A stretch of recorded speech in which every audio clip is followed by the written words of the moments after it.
All right. Thank you, everyone, for joining us for Recovering the Past, a queer true crime panel. We are just going to start the panel after a short video from our sponsors. So while I cue that up, let's get the screen share going.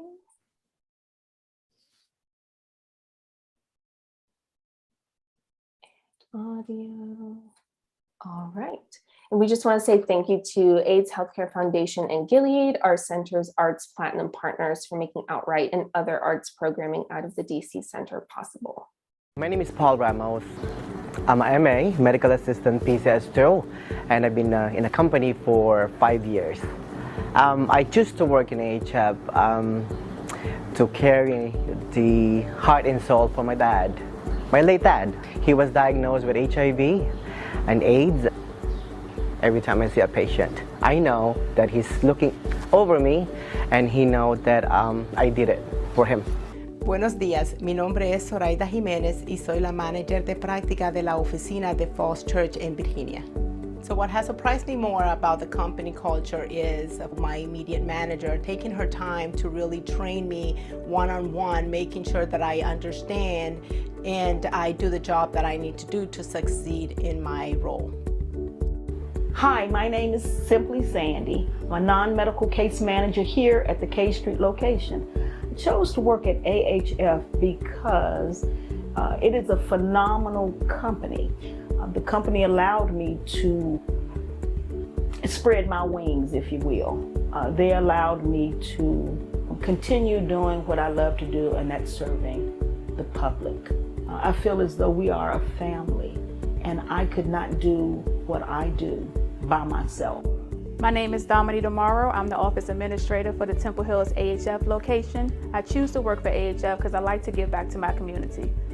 My favorite thing about working with AHF is how much the organization gives to the community, how they help our patients, help them grow, the tools that they give them that our patients can't find at any other clinic. The thing that surprised me about working for AHF, which I enjoyed, the teamwork, the employees. It's a really great work environment.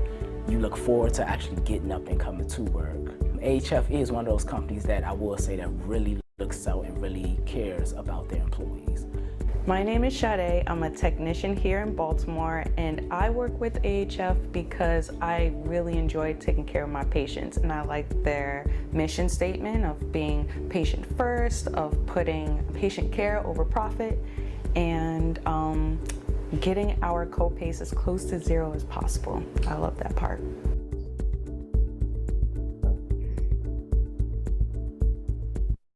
The average baseball stadium holds about 50,000 people, enough to fill a dance floor the size of a New York City block. It was also the number of people in the US who became HIV positive every year since 2003. Then, something happened. One by one, we said, enough is enough. Instead of waiting for a cure, we took action. We got tested and retested. We talked to each other, and we talked to healthcare providers about HIV prevention options. People living with HIV started treatment right away and stuck to it, which can prevent the spread of HIV through sex. New infections went down, but we still have work to do. So let's all do our part and keep fighting, because together we can all help stop the virus. Find out what you can do at helpstopthevirus.com. My name is Paul Ramos. Great. Thank you so much, Emily. I am very happy to be here with these true crime writers. I am John Copenhaver, and I am not a true crime writer, but I am a mystery writer and a huge fan of true crime. And I thought that it would be a really interesting endeavor to talk about and gather some true crime writers who are also identify queer and in some cases, and in most cases, do address those issues in their true crime writing. Hopefully our fourth, Emma will be here and show up. We've had some tech issues. If she does, we will take a moment and introduce her. But I'm going to take a minute and sort of invite each writer to the stage to say a little bit about the work that they've been doing and as it pertains to a book or a series that they have. And I'm going to start with Bobby Fiesler, who wrote the tremendously good and Edgar-winning Tinderbox. Bobby, will you talk a little bit about this book? I just liked what you were saying, so I wanted to listen to it as well. My name is Bobby Fiesler. So I'm a subculture reporter who reports on marginalized groups. I'm also an historian and book author who excavates forgotten histories. So the book that you just introduced, that was my debut book that I wrote about, which is sort of the same deal of what my second book is, but is in terms of it was a little known aspect of queer history that had a very, very strong true crime element that I then reported in a scenic or narrative way to kind of in a lyrical sort of in a plot driven sense allow a wider readership to learn about, and hopefully a wider queer readership to learn about an event that they hadn't known about before. And what was the event? The event was Tinderbox is about a true story. It's a nonfiction account of the upstairs lounge fire in 1973 New Orleans. So it's a notoriously unsolved arson fire that took place at a gay bar in 1973 New Orleans, and it claimed 32 lives. It was the deadliest fire on record in New Orleans history and the worst mass killing of homosexuals in 20th century America. And yet, despite all of that, it received just a few days of media attention in its time due to rampant anti-gay bigotry. And despite a bounty of evidence pointing towards a chief suspect, an internally conflicted gay for pay hustler named Roger Dale Nunez, this crime, this widespread societal violation was deemed in its time, even in a queer city like New Orleans, politically inconvenient due to its homosexual overtones, and thus was it permitted to become the historic mystery that it remains to this day now. Like the upstairs lounge is still an unsolved crime. And I should also say a bounty of evidence that's been brought forward and a lot of scholarship that's happened and has drawn recent attention to this event, which only starting a few weeks ago this summer eventually has led to New Orleans authorities contemporarily finally acknowledging the event in legislation, apologizing for it. And then a week ago, I testified before the New Orleans City Council to try to get them to help right one of the most grievous historic wrongs that happened in the upstairs lounge tragedy, which is 3 unidentified victims who had families who did not step forward to claim them after the fire, and also 1 identified victim, a World War II veteran named Ferris LeBlanc, were buried in a potter's field on the edge of town. And then the records were sort of lost or thrown away. No one really understands it. The cemetery vacillates on what happened to the records. But so the New Orleans City Council just last week put forward a vote to cut some of the red tape to allow families that are interested in exhuming those unidentified and then the identified bodies and then the identified person to receive some amount of restitution and to be able to bury those people with the appropriate honors. So the upstairs lounge fire was so messed up in the past, like many aspects of queer true crime, and so swept under the rug that it remains contemporary news. Yeah, that's amazing. It's amazing. You're right. It's the news is still ongoing with this thing, which you know, I think any other sort of situation, we would not be in this place if it had been so underreported and so much homophobia. Our next speaker is James Polchin, and his book, Indecent Advances, is also amazing book, Edgar nominee. Well, I won't speak for him. I'll let him speak for it. But James, take it away. Great, thank you, John. Right, so Indecent Advances is a catalog, really, of crimes, murders, and assaults of queer men in the decades before Stonewall, and it really sort of plots out decade by decade the kinds of stories in the newspapers, some sensational stories to sort of smaller localized stories, national stories, that document the ways in which queer men became targets, became sort of victimized both on the streets, I say, but also victimized in the courtrooms. So some of these articles really detail how the courtroom processes happened. But at the same time, in telling these true crime and recovering all these crimes as they were published in the newspapers, I'm also telling a story about the transformation and contradictions around theories of homosexuality from the 1920s and 1950s, and so one of the premise of the book is that through the crime stories, you can really see how the ideas about homosexuality were getting played out in the popular press, right? And so those are sort of the two threads within the, within that book, seeing how these crimes were reported, but also how they reflect broader sociological, psychological understandings of homosexuality, and then ultimately how these crime stories were then borrowed and used by the early homophile groups as a way to start thinking about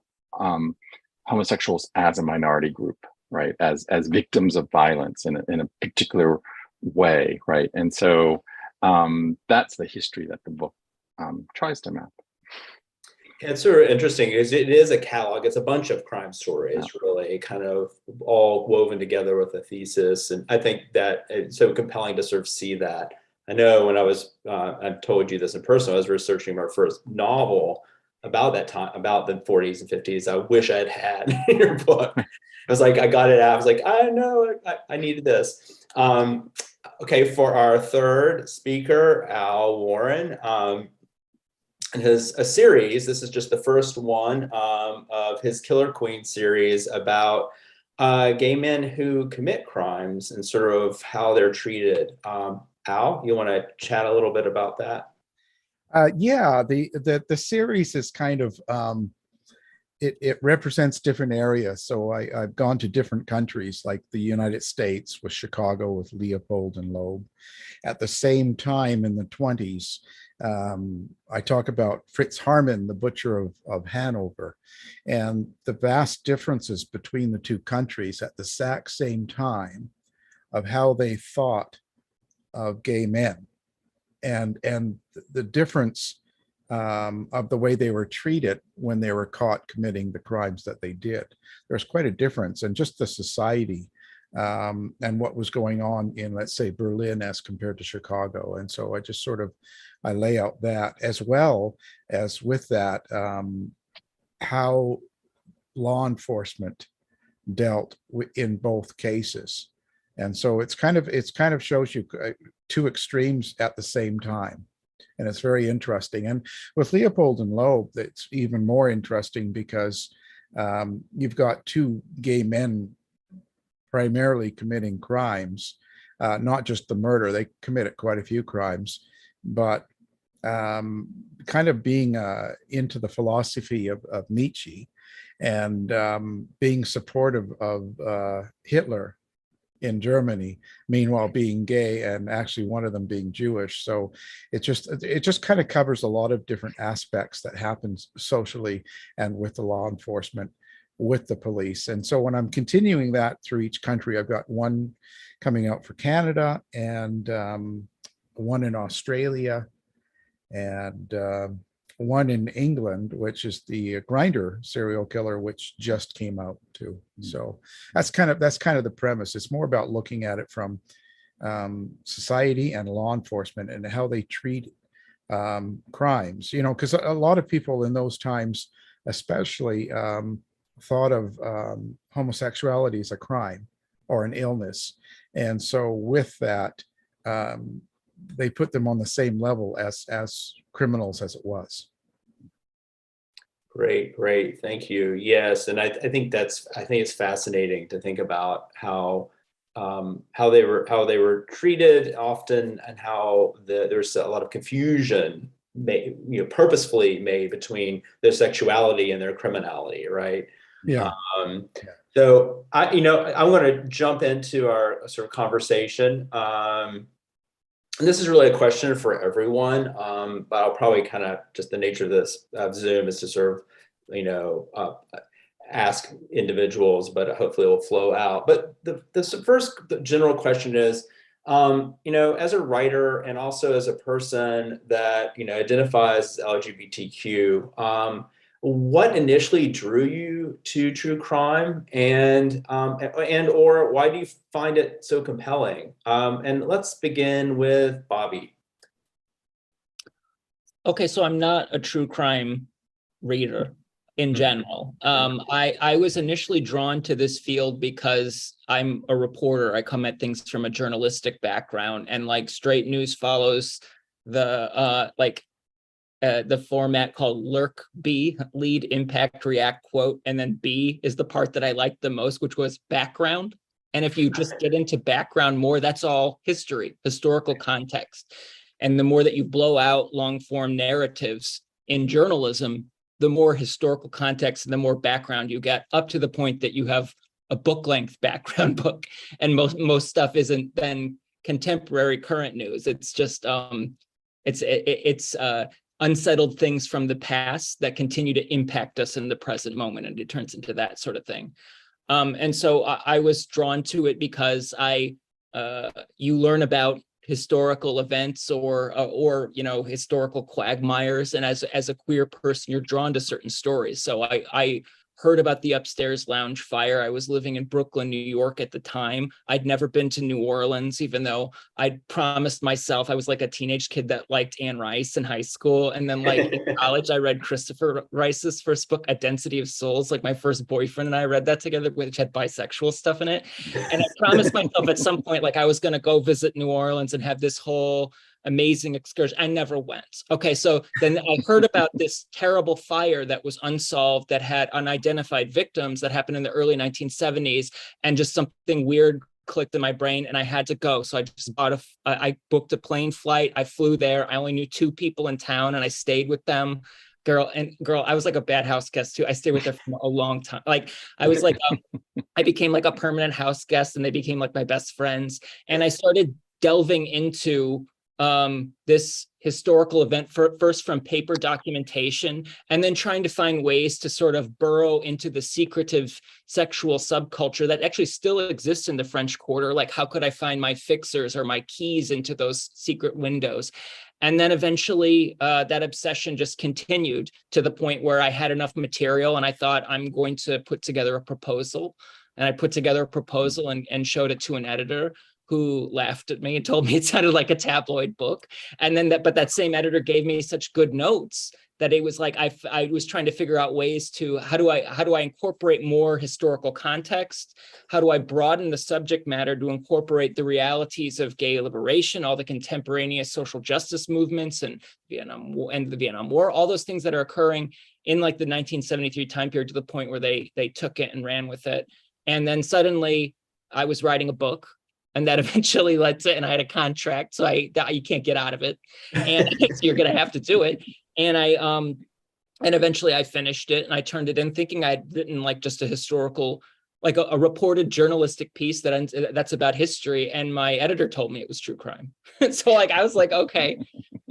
Yeah, I guess it's a little bit to sell it, I imagine. That has to be playing into it a little bit, right? Right. And then that came into play in terms of what sort of cover they selected, and also it came into play in terms of when you start publishing, when you publish the book and tour it, the kinds of readers that come forward that are true crime readers as opposed to queer history readers are very different, and I found that really interesting and wonderful.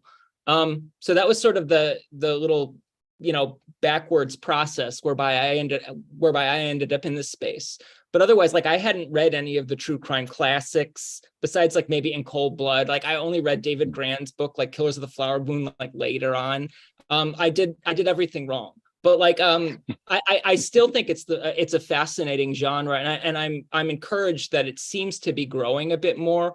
Although I will say that there are various QPOC voices that are not being included in the genre, and there's not an incredible there's not a really strong non-binary or trans perspective yet incorporated into the genre. Yeah, I definitely agree there, which I think we'll touch on and think about some in a minute. Al, talk. You've been a lifelong or a long time true crime writer, and so sort of what drew you to it initially, and maybe a little bit why did you pivot to sort of queer stories as well? Because not all of your true crime is necessarily LGBTQ. Yeah, no, I'm radio guy. So, and when I got my own show 10 years ago, it was really centered on mysteries and like unsolved mysteries. But so I was kind of dealing with a lot of crime that hadn't been solved and bigger events too, like JFK or Jack the Ripper and stuff like that. I never thought about writing. That isn't something that was in my mind. But then a few papers asked for a few articles. Then Serial Killer magazine wanted something, and then a publisher came to me and wanted some short reads, part of a series, and one thing led to another. And I've got 30 books published now, and most of them true crime, or some cult, and some other things. But and so the reason I went into the queer area was because I think that it's not done enough. It's not a big part of the true crime area, and it hasn't been. And I think a lot of it has been ignored, perhaps. And also, I think if it's going to be done, it's got to be someone done from the community, because there's aspects of our community that straight writers just aren't going to be able to get, or they're not part of it. They're not living it. They haven't lived it, so they can understand it. But if they're not living in it, they're missing something. And also, there's a different aspect to when you're treated differently because of who you are, as compared to someone that gets to choose whether to treat you that way or not. So that in itself, as a writer, I think makes a difference. I'm fairly basic and fairly honest with things like that. It's not like I'm not like a classic writer like Rob or James, perhaps, like you know what I'm saying, a traditional writer. They're very good writers. I'm just a pretty honest guy that worked on the radio, that just writes out how I see it. So and that's kind of how I take it. That's how I write it. James, now, I mean, it's sort of interesting because I feel like in a lot of ways, when I was thinking about the title for this, this panel, I was thinking about recovering the past, and I feel like your book does that. It feels, but what drew you to true crime? Which I feel like we kind of have to put in quotes because some of us are gathered under that, but we're all very different, which is kind of my next question. But James, what drew you to it? Yeah, we are very different, but I mean, Mayan has that term in the title, right? And that was part of the sort of negotiation with the publisher in terms of having that in the title, right? I think for marketing and other things, but certainly, for many years, I'm a professor at NYU. For many years, I taught a course on the history of murder, right? And it was looking at the stories of murder from the early 19th century up until mid to late 20th century, right? And the whole premise of the course was through these stories, we can get at the bigger kinds of concerns of each of those generations, right? Of each of those eras. We can really get at something by looking at those stories of murder and questions of justice and questions of sanity, questions of psychology, right? And also questions of storytelling, like how do you tell the story of a murder, right? It's not like given from high on high, I wish, but it's not, right? So how are different eras structuring that story, right? And so that led me into my own work, my own research into queer history. One of the things that really struck me early on in research was books like Gay New York, right? These really sort of seminal books that recover the queer past, really sidestep any violence, any crime, anything that was not about kind of a celebration of a queer culture that thrived despite all the discrimination and all the difficulties that queer people had to navigate in that era, late 19th, early 20th century. And then I came across some scrapbooks of Carl van Vechten, and Carl van Vechten was a writer and a photographer in the 20s, 30s, up until his death in the 60s. And he was a hoarder in many respects. He collected a lot, and he collected all of these pamphlets and flyers from drag balls and queer publications through the 30s to the 50s, basically.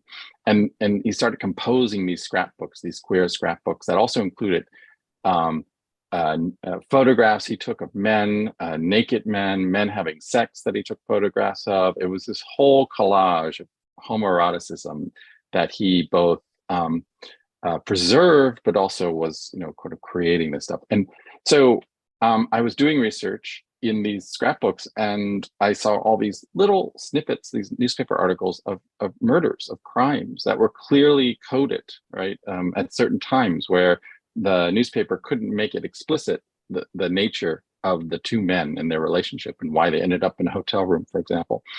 But here they were in Van Vechten's scrapbooks as part of a kind of queer history that he was preserving. And so I knew about all those drag balls and other things that he was collecting about the culture of those decades, but I didn't know about these crime stories. And so that led me into the newspapers and started to research, because I thought, if Van Vechten's doing this in the 50s, those newspaper articles of crimes must have meant something to him, such that he was cutting and pasting and putting them in these scrapbooks, right? They weren't just ephemeral queer life. They were part of, next to, drag balls, homoerotic images, and so forth. And so that led me into researching into the newspapers and into the archives as far as I could get initially.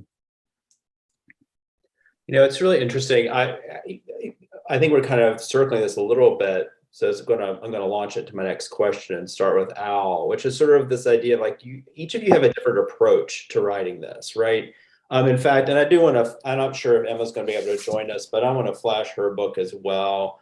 It's a really wonderful book, The Third Rainbow Girl.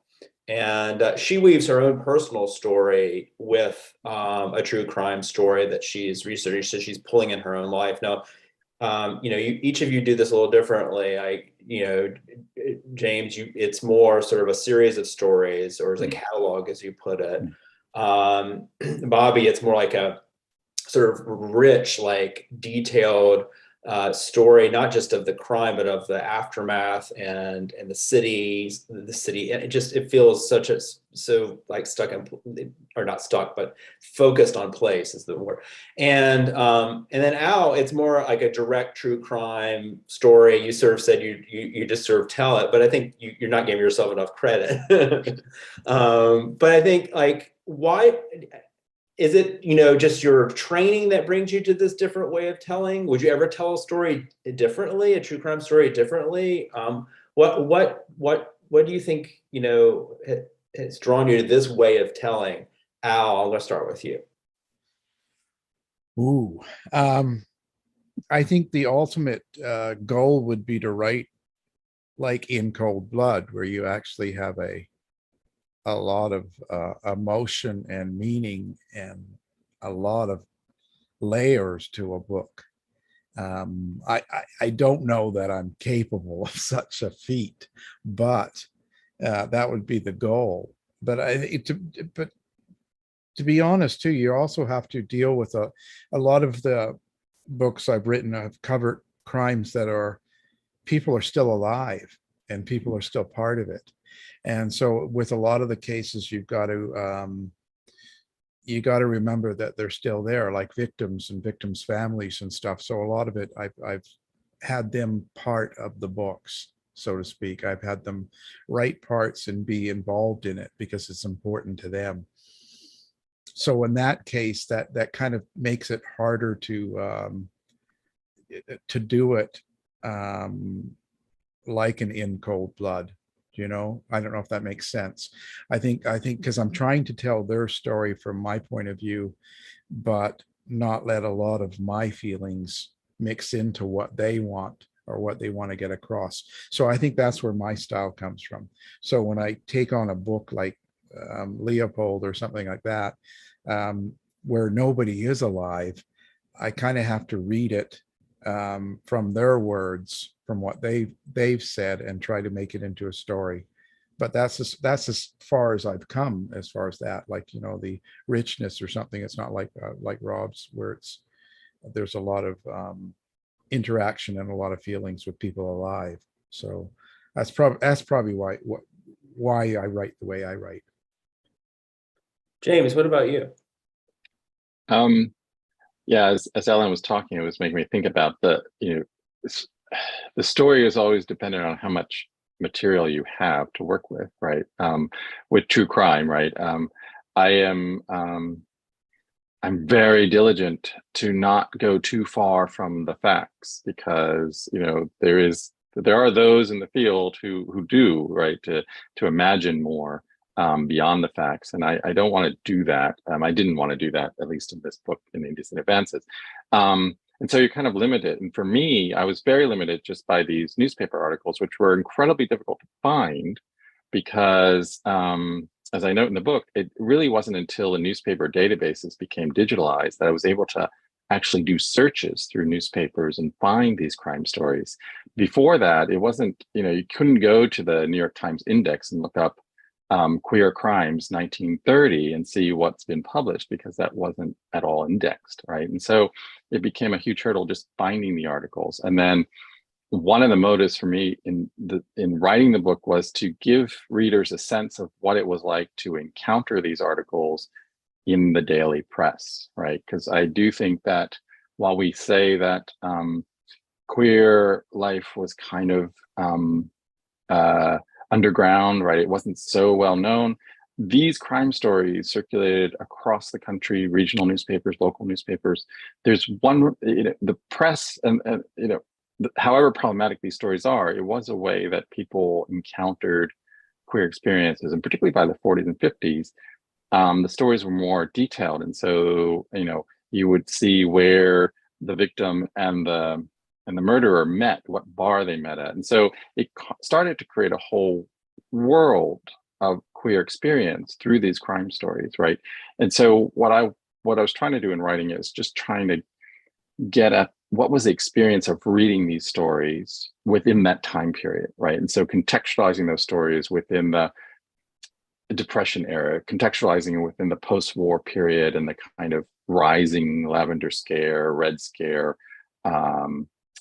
rhetoric that was, and so to take those stories and try to situate them for the reader within those contexts through the decades. Great. Bobby? Well, there's something tremendously exciting, right, about being like a sort of modern day Sherlock Holmes and getting to do that as a grown-up. Like, I read a lot of Arthur Conan Doyle growing up. And so like and I think a lot of us are drawn to this aspect of it, and readers are excited by that aspect of these sorts of this sort of nonfiction storytelling, where you as a contemporary consulting detective, whatever, someone that's coming totally out of left field. And so generally the wrongdoers will be caught in an act of surprise. They don't know you're coming. You can investigate past wrongdoing. Then you can interrogate the people that were involved at different points, or, question the victims and things like that. And then at the end, you can indict, right? Which is like such a fun thing that you can do. It's like I was raised Roman Catholic, so pardon this an analogy, but you're almost like, you get to be like the angel Michael with the flaming sword casting Satan out of paradise. I mean, it seems like you,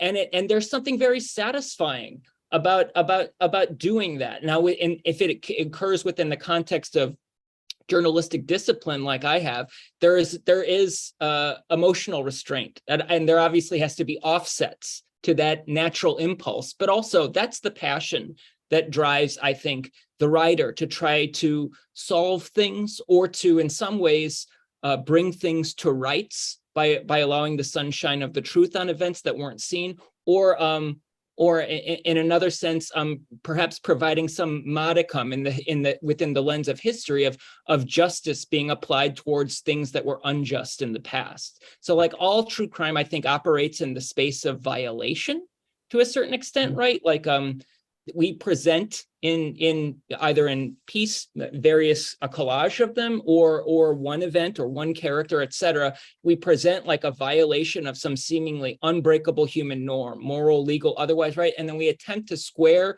that violation through story with a world that we thought we knew before, right? And whatever we thought reality, however we thought it was organized in our minds, it gets shattered by a new thing. As that's what happened to my mind when I heard about the upstairs lounge fire and what happened to the victims, what happened to the families of the individuals who died there. It was ghastly.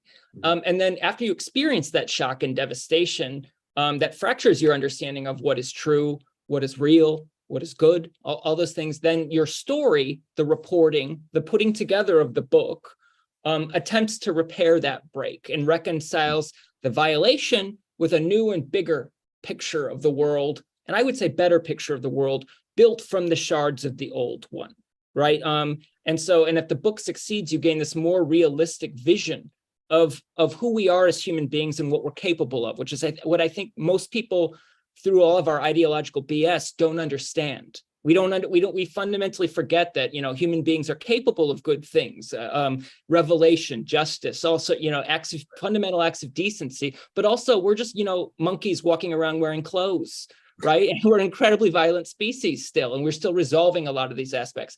I think of a quote, this is a problematic author too, so I wanted to include it. This is Robert Louis Stevenson's quote, which, and granted, this quote that he said should apply to him and all of his work. But anyways, he said, sooner or later, everyone sits down to a banquet of consequences, right? And that's what a lot of this, a lot of laying things out in a true crime format is about having people finally set down who avoided culpability in their own lifetimes, or entire societies in some cases, sit down to their banquet of consequences. A lot of us walk around in life thinking we're getting away with it. And a lot of us are, okay? A lot of us are.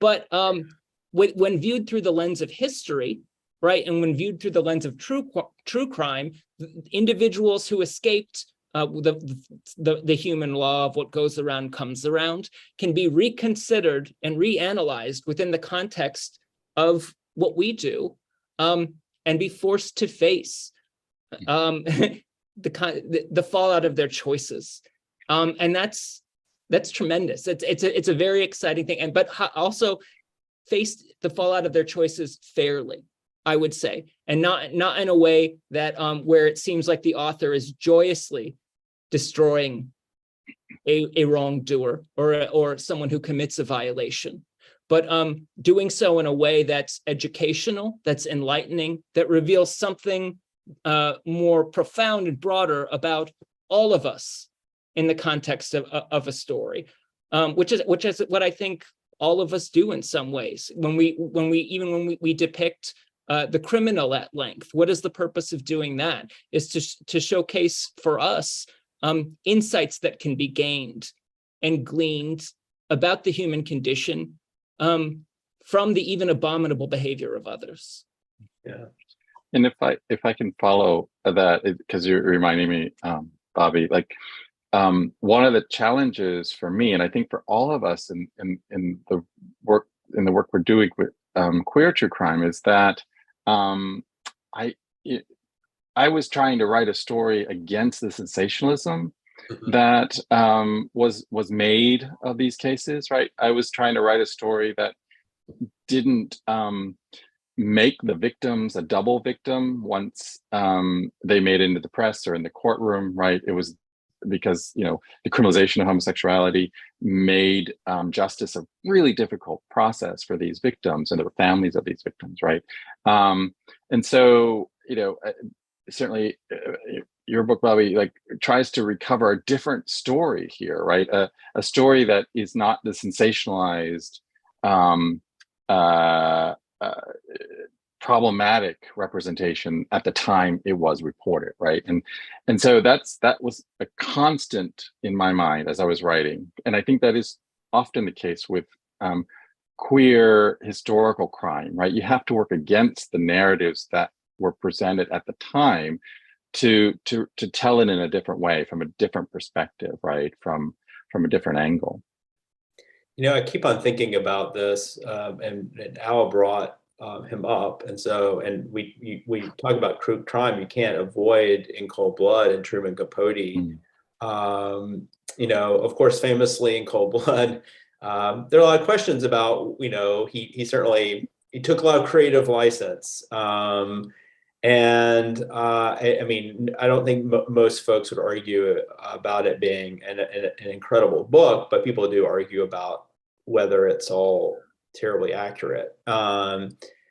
He also was, I think, attempting to do what you're just talking about, James, is try to shine light on it, you know, I think Perry Smith, particularly, and his, you know, latent or suppressed queerness, you know, it comes through. It's not like, you know, but it's there. And certainly Capote was gay. So, you know, I don't know. I guess my question really is like that wrestle between wanting to tell a good story, wanting to create art, and then also being kind of wedded to fact. Can you each maybe share a story about that struggle for you? Like, or was it a struggle? Maybe this wasn't a struggle, but from the perspective of a fiction writer, which is what I am, that would be a struggle. Let's start with Al. Why don't we start with you? Yeah, I think that the toughest part is see, how do you get a perspective that doesn't have bias in it, right? Because even if you talk to if I took any one of you and I talked to people that knew you or worked with you or family, and I asked them perspectives about you, they're going to give me a different answer. So when I'm putting together a true crime story, let's say, or a nonfiction story, it's who I choose to tell me the story from their perspectives again. So there's bias in this, like, you know, so you talk about a killer and you talk about information you get from the people they worked with or their family, or maybe their lovers at different times. And so you're kind of getting not exactly 100% truth. You're getting emotion out of people. And so that's the toughest thing to analyze and put down on paper, because am I just telling a story from a couple of people that didn't like the victim or didn't like the killer, whoever you're writing about, right? Or whatever part of it is. And you know, were they a bad employee and they caused trouble and nobody liked them? Therefore, you hear really bad stories about them. But that's not the whole picture. So trying to capture as much of that whole picture. And then, of course, then I have to worry about my own biases, because then when you see someone and hear something and see the way they treat a lover or an ex-lover or what they're doing in their life, you might think, wow, this is not a very nice guy. I don't like this guy. And you have bad feelings about them all the way around. But how I feel about them can't be what determines the story. So for me, that is the most difficult part. Just all of the different separating feelings from fact. And unfortunately, a lot of the old stories we do, like when James is even talking about the newspaper stuff, and you go through, who were the witnesses they were talking to at the time? 1920s murder of something involving homosexuals. They're not exactly going to be positive feedback. The cops aren't talking to people that like homosexuals. So a lot of your articles that you're drawing from are very negative toward the whole thing, just because we're dealing with, let's say, homosexuals or people of color and things like that. It's amazing, even when you look at the papers from 100 years ago, even how they talked about them in the newspapers it's just crazy. But that's what you have to draw your story from. So that is the most difficult thing in putting it together. And I will say, with In Cold Blood, it wasn't so much that it was inaccuracies. I think a lot of it is he was telling it again from his perspective. It was all about his love. his lust for someone, and it was all revolved around him, the story. So when you take it from that point of view, you're going to get his bias on a lot of things. So that's kind of how I see it in true crime. It's not exactly 100% on anybody's scale because you're dealing with witnesses. Yeah, Bobby. I think every writer, nonfiction writer, has a sort of line where they need to decide in their life whether or not they think literary truth or the truth or real truth is more interesting, and stick with it. Literary truth is like, Mr. Darcy and Emma get married at the end of the book and it feels right. Or like a fiction story where the lovers are chasing each other and the lover catches the train, the lover doesn't catch the train. Those are two different books. Both could be great books.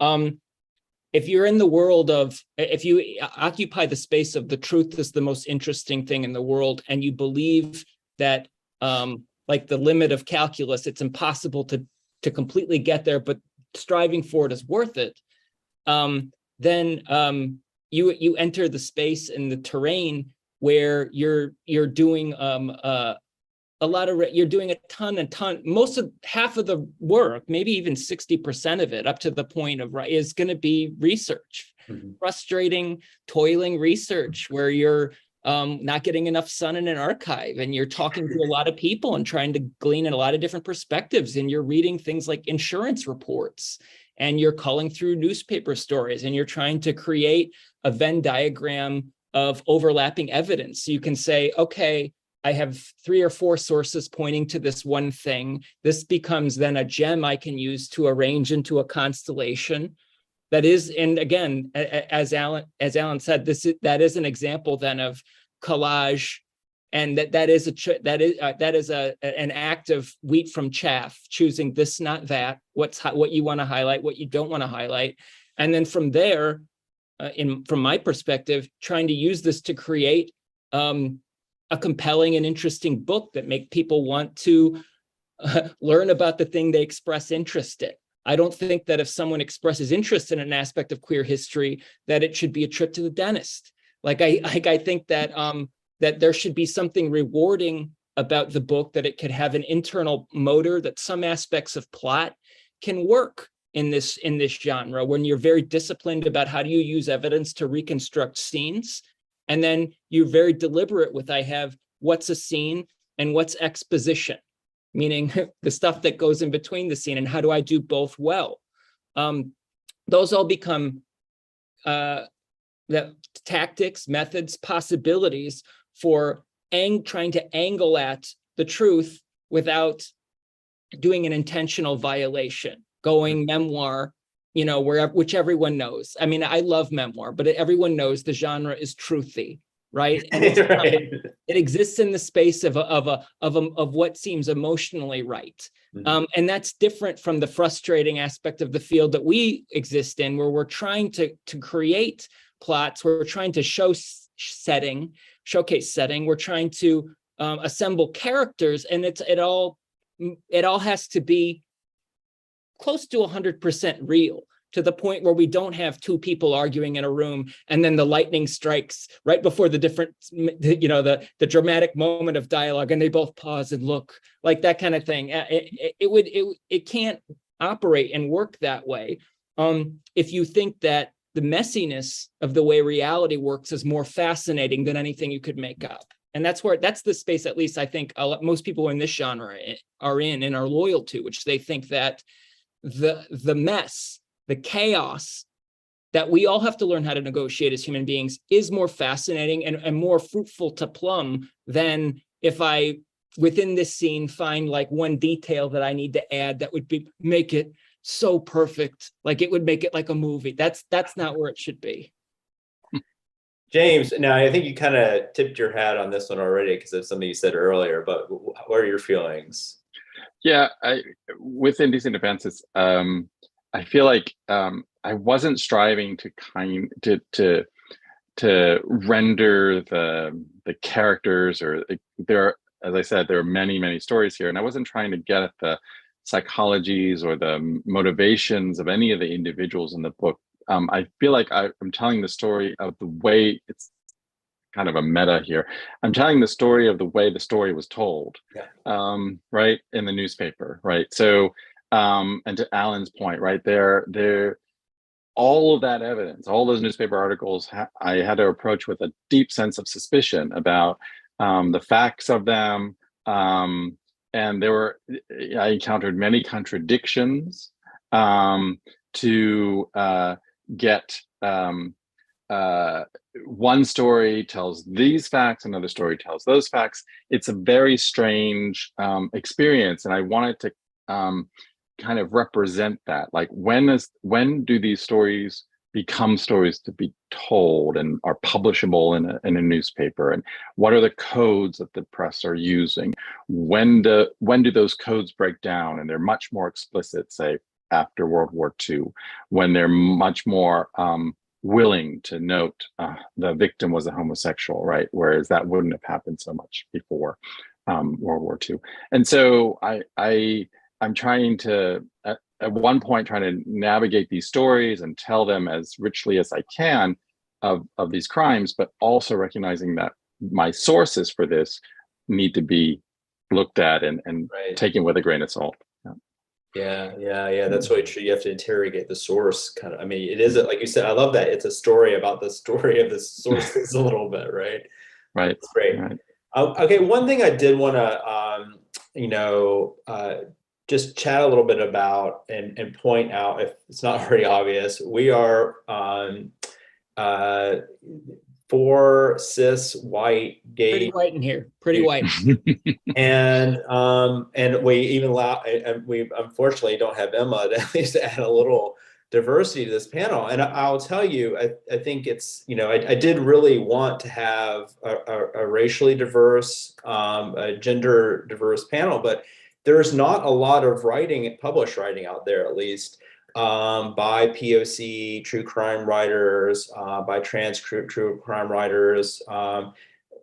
Talk a little bit about this. What are your thoughts about this? Why is this happening? By the way, if you're listening and you are, please contact me if I get a chance to do this panel again in some shape or form. I would love to include you. I think it's a problem. So I think we need to address that problem. And Bobby, I'll start with you since you mentioned it before. I have a perspective on this. I think a lot of this has to do with the fact that the publishing business itself, right, especially with true crime, was built off of the mystery thriller phenomenon and genre, which is as larger right than true crime. There's this presumption within the publishing industry that there's a certain kind of reader who reads true crime and mystery thriller. And so as a consequence, the publishing business, I'm not going to say every individual or editor, the publishing business is QPOC phobic and transphobic in their acquisition choices. So there are meetings, they usually happen on a Wednesday, they're catered, where editors sit down at conference group tables, nothing gets recorded, and even editors and agents and PR people who have sympathies that they're queer allies, they may even be QPOC or trans themselves, sit down together and they try to assess, based on acquisitions of manuscripts and proposals that they get, whether or not they think something has a shot to be commercially viable and will appeal to true crime readers. And in those meetings and in those contexts, queer people will diss on stuff that they've seen that I believe is being written by QPOC writers in the true crime space and by trans and non-binary writers in the true crime space that are just not being selected. Money is not being applied towards them. And then it becomes this self-fulfilling prophecy, unfortunately, where the publishing business says there is no market for something and there's no readership market for something. And then that's because they never select the author that would publish and sort of break the new market. And that sort of self-justifying business level, McKinsey consulting level form of discrimination is what it is, results in what I think is happening now is an entire generation of true crime writers are not being they're not being supported, and they're not being heard, and they're not being elevated because the industry itself isn't willing to recognize them, to elevate them, and to put the resources behind it. So I think actually it's an industry problem. That's my perspective on it. When you think about who crime is done to, it's by far POC queer folk that end up being the victims and being, I think so that just seems like a huge problem.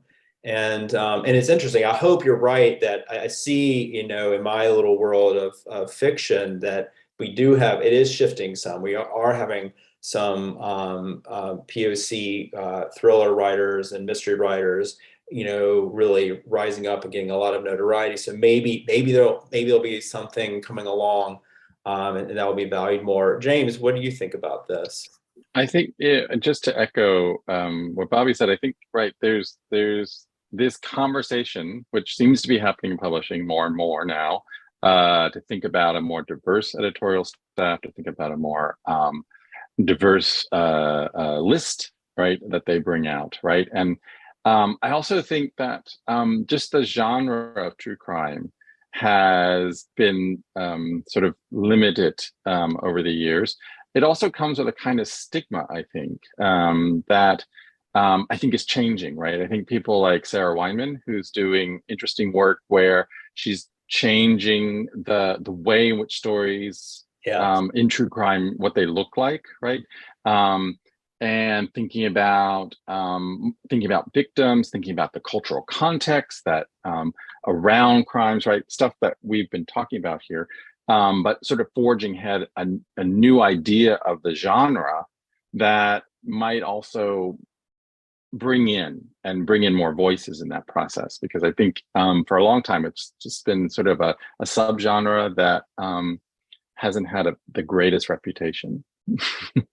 Al, since you've been writing, what do you think? What you've been writing this for a while? Well, it's a lot of it's the people that make the decisions and where their head's at. That has to be it, and but it's still a cultural thing with crime and true crime. I mean, look at the when you see cases brought on TV and stuff like that, it's still very mainstream white. I look at the Gabby Gabby, the van life girl, it's such a big deal, daily news about a girl going missing, and she's white, and it's just kind of look at how many black girls are missing and killed every day in the States, and nothing gets talked about. So there's just something about an image. So it's the people that are making these decisions, whether it's on television shows or books and stuff, there's still a lot of it. Their mindset is that it won't sell if it's not, mainstream white. And I think that's kind of a lot of the issues. Alan, do you think it also has to do with how, for a couple centuries in the US, the law itself, since we're in the realm of crime, that has to do with human law, and law itself was for centuries created by, for, and to advantage white males. Of course. And that you were the owner. The white male is the owner. We decide everything. Even back just in the 60s, your wife couldn't have a bank account unless you signed. This is just not that long ago. This is in my lifetime. So there's a lot of things, and a lot of these people are still in a lot of control over decision making and money, and they're very, very influential. It is changing. It is changing, but we're in the middle of it. So it seems very slow to us because it's month to month, day to day, year to year. But, overall it's changing, but it's very slow, very slow. Well, guys, we are running up on the hour, but I think this is an amazing conversation. I hope, all the conversations we've been having and topics we've been covering, but particularly this last one, I hope will continue to sort of roll on. And I would like to, cheer for some change and hear those voices and have a panel that, with all due respect, has a little more diversity. So I do want to shout out, please, folks listening, go buy these amazing books. You won't be sorry. There's a bookshop.org link, perhaps even in the feed, but certainly on the website. And thank you all so much for your thoughtful and insightful feedback. I think it's been a great conversation. Thank you, John. Thank you. Take care, guys.